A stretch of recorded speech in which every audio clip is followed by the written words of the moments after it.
Hi there. This is Sherry coming to you from Salt Spring. I am coming to you today to chat about chakra number 5. This is a big one for most people because we have a tendency not to speak up. So if you were one of those kids and your parents said kids should be seen and not heard, or only speak when spoken to, or anything like that, or if you never knew what to say and you're always like jumbling over your words, or maybe you didn't have the confidence to speak. Or maybe you're actually sort of the opposite and now you're like barking at people because you really want people to hear you and you really want to speak, but you feel like no one can hear you or people aren't listening. So that's all tied in. Hi, Pavlina. Good to see you. That's all tied into chakra 5. So it's about speaking your truth. It's about being heard. It's about hearing others from a place of really being present and understanding. There we go. Many of us who have stuff going on with the throat have a tendency to be, we have a tendency to be extreme on one or the other. So maybe we're really, really, really an overactive listener, or maybe we're really an overactive talker, or maybe we feel like we're never being heard, or maybe we feel like we have to talk all the time because silence. Those can all be 5th chakra issues. So your 5th is your throat, connects to your thyroid, which is one of the endocrine glands. So if you have issues with your thyroid, you likely have issues with your 5th chakra. And it is a light sky blue chakra. And many of us can write very well when we have issues with the throat, but we can't necessarily speak well. So it's something that we need to learn to do. And absolutely, it can be learnt over time. For myself, I was terrified to do these kinds of videos. And I just started doing them more and more and more, and now I just don't feel the terror anymore.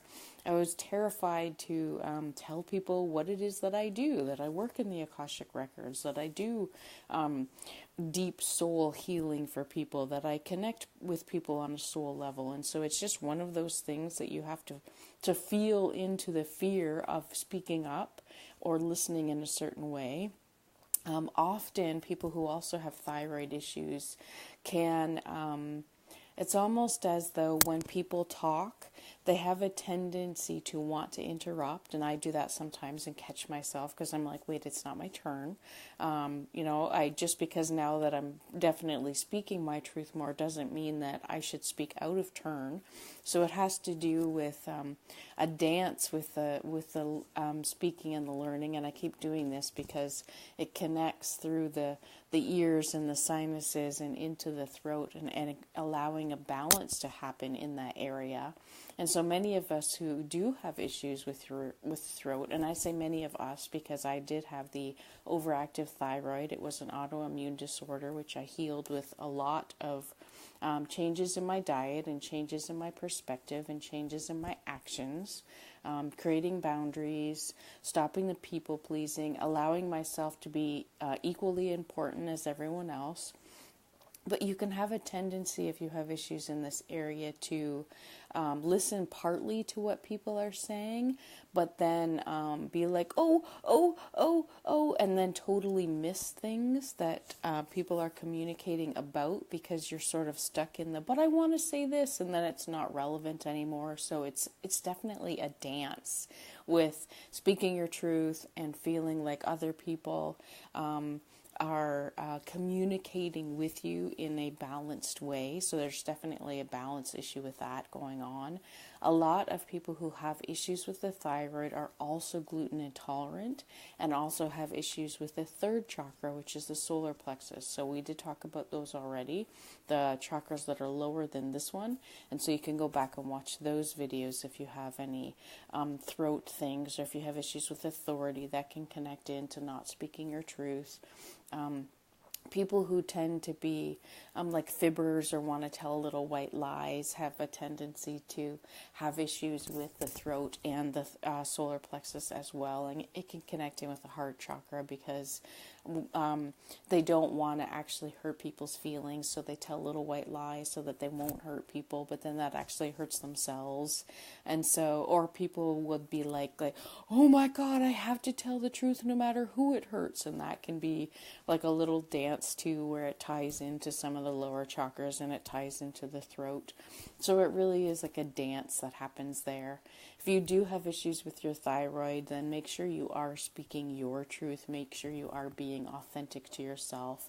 Make sure what it is that you're doing is really pleasing and helpful for you and not just for everyone else. So you're not putting everyone else last. Allowing yourself to be important and to speak what is your truth and to speak what is important and to know that it all happens in turn. So if you feel like you've never had a turn, which is often what the throat chakra issues are about, and the thyroid specifically, it's when will it be my turn? But a lot of times we're open to be giving and listening to what everyone else is needing and wanting and desiring, but not necessarily giving to ourselves. And a lot of times we're just not open to receiving, so we're not open to even receiving being heard, which is an interesting thing. So you can open up that throat chakra. I often wear a blue necklace. You can wear something dark like this lapis lazuli, which can be used for the throat or the third eye, or you can use something like a blue topaz that you would wear around your neck, or you could wear as earrings for girls. You could, guys could wear this too. That's awesome. Many really cool necklaces exist. Where I'm staying, I'm looking for another necklace that I know I'm wearing. Where I'm staying, they brought me back a very lovely amethyst, and you can get stones that are meant for all of the chakras that are like this as well. So you can get throat and heart, and clear quartz is a good one. Pink quartz is a good one for that area. Clear quartz, and again, the topaz is keep continuing to come up, and actually the turquoise is another really good one. I don't know if I have mine handy to show you, but it's much deeper of a blue, so you can carry gemstones around. There's not that much blue food that you can eat, but you could wear blue scarves, you could wear blue shirts. You could also do that glass ball technique where you actually think about a glass ball being at your throat and filling it up with sky blue color and allowing that to expand as the energy within you permeates, and allow that to expand through your sinuses. You can allow energy to flow out that you don't need through your ears if there's any anger attached in this area because you're angry that you're not speaking your truth, or you're angry that you're not feeling heard, or you're angry that you can't stay in the moment. So we can have some anger stuff that builds up in this area too, and you can release it through sighs or through just imagining the swirling of the energy and expanding that ball through that area of the throat. So if there's any other comments or suggestions that you have of what you have used to help you expand your throat, I'd love to hear that. If you would like me to check in on your chakras, I can do that for you as well. So I can check all of the chakras to see if they're over or active or underactive, and if they're over or underactive, in which direction. So if we're bringing manifestations from source into the world, then we can have issues sometimes in doing that because the energy isn't flowing from top to bottom. And we can also have energy flow issues where the energy isn't actually coming from the earth back up. So it's almost as though responses from the world around us are not actually going back up, and so we don't have a flow in both directions. So we can have issues with the chakras up and down. And depending where things are blocked and where things are under or overactive depends on what's going on. And I can check in for that with that for you if you're not comfortable doing it on your own. And what I then do is actually go into people's Akashic records and do a clearing so that it's balanced, and then check in with you and see if there's anything specific about which chakras were feeling over or underactive, and how that might be presenting in current life for you, or like showing up. And also if you lead with a particular chakra. So in our energetic energy as a soul, in the Akashic record, we're made up of 8 different energies that are almost like a patchwork quilt. So each person has their own energetic vibration.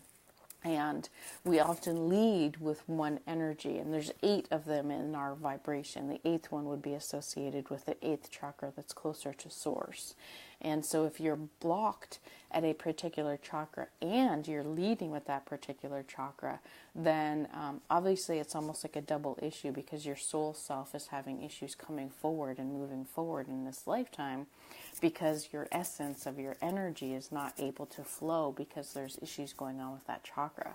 So allowing those to come to the surface and clear can be very useful. So you can connect in with me for that kind of work if that interests you. So let me know how you're doing today. Let me know how you are speaking your truth. Let me know if you've done anything with the other chakras below this. So this is chakra 5. The 5 is normally about transformation and change.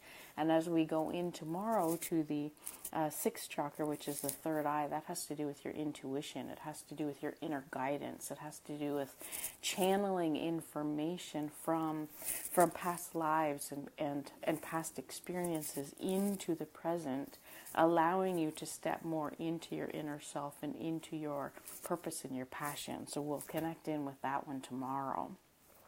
So again, if you have any comments or questions, let me know. Have a beautiful day wherever you are. Namaste.